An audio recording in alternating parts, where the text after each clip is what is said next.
ఇంకొక విషయం తెలుసా? రాహుల్ గాంధీ మాట్లాడలే, ప్రియాంక వాద్రా మాట్లాడలే. విచిత్రం, ప్రధాన ప్రతిపక్ష నాయకుడు దేశంలో అత్యంత కీలకమైనటువంటి ఒక విషయం పైన మాట్లాడలేదెందుకు? ప్రజలు ఆలోచించండి ఒకసారి.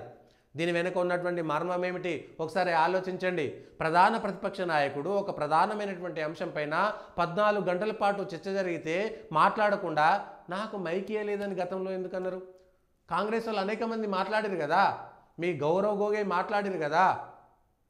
మరి ఎందుకు ప్రధాన ప్రతిపక్ష నాయకుడు గాంధీ కుటుంబం నుంచి సోనియా గాంధీ పిల్లలుగా ఉన్నటువంటి రాజీవ్ గాంధీ కానీ లేకపోతే ప్రియాంక వాద్రా కానీ ఎందుకు మాట్లాడలేదు? ఎందుకు మాట్లాడలేదు ఈ అంశం పైన ఒక్కసారి ఆలోచన చేయాల్సినటువంటి అవసరం. దీని వెనుక ఉన్నటువంటి రాజకీయ మర్మం ఏమిటి? ప్రధాన ప్రతిపక్ష నాయకుడు ఈ దేశంలో అత్యంత కీలకమైనటువంటి సవరణ చట్టం తీసుకొస్తే ఆ చట్టం పైన వాళ్ళ అభిప్రాయాలు ఎందుకు మాట్లాడలేదు? ఎందుకు మాట్లాడలేదు? దీని వెనుక ఏదో కథ ఉంటుంది, ఏదో మతలబు ఉంటుంది, ఇంకొక రోజు బయటపడుతుంది. ప్రజలంతా ఒకసారి ఆలోచించాల్సినటువంటి అవసరం కూడా ఉన్నది. ప్రజలంతా ఒకసారి ఆలోచించాలి. కాంగ్రెస్ నాయకుడు, కాంగ్రెస్ కీలక నాయకుడు, ప్రధాన ప్రతిపక్ష హోదాలో ఉన్నటువంటి నాయకుడు ఏ చిన్న ఇష్యూ జరిగినా ప్రధాన ప్రతిపక్షకు సంబంధించినటువంటి నాయకులు లేస్తాడు, కానీ ఎందుకు మాట్లాడలేదు? దీని వెనుక ఏమున్నది? సమాచారం లేదా? లేకపోతే దేశంలో కాంగ్రెస్ పార్టీ హిందువులకు వ్యతిరేకంగా ముద్రపడిపోతున్నటువంటి భయపడ్డారా? తప్పనిసరి పరిస్థితుల్లో మాత్రమే మద్దతు తెలుపగలిగారా?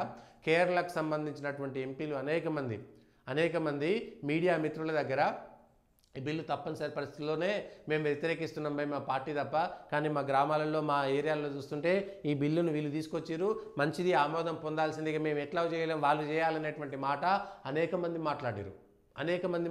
మీడియా మిత్రులు, ఢిల్లీలో ఉన్నటువంటి మీడియా మిత్రులు చెప్పారు.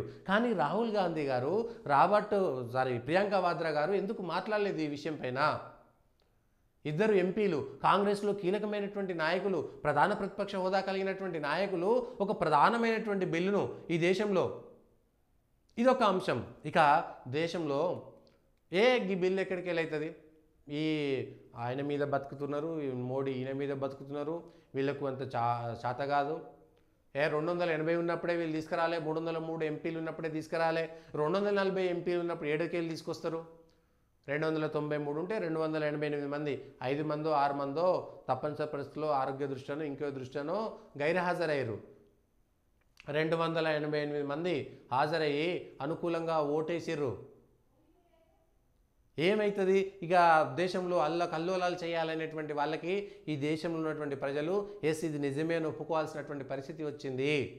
ఇది జరిగింది, ప్రజల్లో ఇది కరెక్ట్గా ఉంది. పొరపాటున దీనికి వ్యతిరేకంగా కూడా రోడ్ల మీద వస్తే ప్రజలు తిరుగుబాటు చేసేటువంటి పరిస్థితి కనబడుతున్నదని అర్థమైపోయి 370 ఆర్టికల్ చేసినప్పుడు దేశంలో తగలబడాలని కోరుకున్నటువంటి వాళ్ళకు ఆశ నెరవేరలేదు.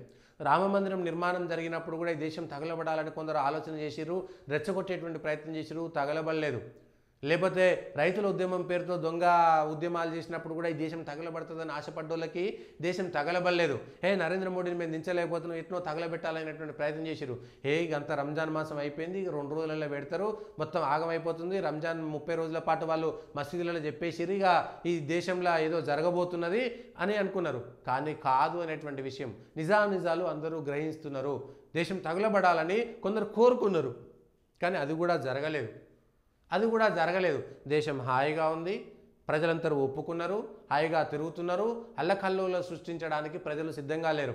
మేము, మా పిల్లలు, మా భవిష్యత్తు బాగుండాలి, భారతదేశం బాగుండాలి, ముస్లింలు భారతదేశంలో మాత్రమే స్వేచ్ఛగా ఉన్నారు. 1-2 సౌదీలో, దుబాయ్లో వాళ్ళకు తప్ప ఇంకెక్కడా కూడా స్వేచ్ఛగా లేరు అనేటువంటి విషయాలు వాళ్ళు గౌరవించారు. భారతదేశంలో హిందువులు మాత్రమే మనల్ని చాలా ప్రజాస్వామ్యయుతంగా హాయిగా ఉంటున్నారు, మన రాజకీయ నాయకులు దీన్ని రెచ్చగొడుతున్నారు. మన పూర్వీకులు అనుకునేటువంటి వాళ్ళు, లేదా గోరీలో, గజనీలో, మహమ్మద్లో, ఔరంగజేబులంతా దొంగలు, వాళ్ళు వచ్చి ఈ దేశంలో పాపం హిందువులని నాశనం చేసిరు, హిందువులని మతం మార్చిరు, చంపేసిరు, గుళ్ళు కొల్లగొట్టిరని ముస్లింలు కూడా ఆలోచిస్తున్నటువంటి సందర్భం ఇది. ప్రజలు ఒకసారి ఆలోచించాల్సినటువంటి అవసరం. దేశం హాయిగా ఉంది, చాలామంది ఇది వీగిపోతుంది అనుకున్నారు. ఇవాళ ఇక రాజ్యసభలో ఆమోదం పొందడమే తర్వాయి. అది పొందిందంటే ఈ చట్టం అమల్లోకి వచ్చేస్తుంది. అమల్లోకి వచ్చిన తర్వాత అనేక వందల మంది జైరాబాద్ లాంటి ఏరియాలో, ఉప్పల్ లాంటి ఏరియాలో, తెలంగాణలో, ఆంధ్రలో ఇవన్నీ కూడా ఇవాళ వచ్చేస్తాయి. ఇవాళ అన్నీ కూడా ఎవడైతే వక్ఫ్ అని క్లెయిమ్ చేస్తుండో అవన్నిటిపైన కూడా విచారణ జరుగుతుంది. ఎవరైతే అమాయకులు ఉన్నారో, ఎవరైతే ఇబ్బంది పడుతున్నారో వాళ్ళందరికీ కూడా న్యాయం జరగడం ఖాయం అనేటువంటి విషయాలను ఒకసారి అర్థం చేసుకోవాలి.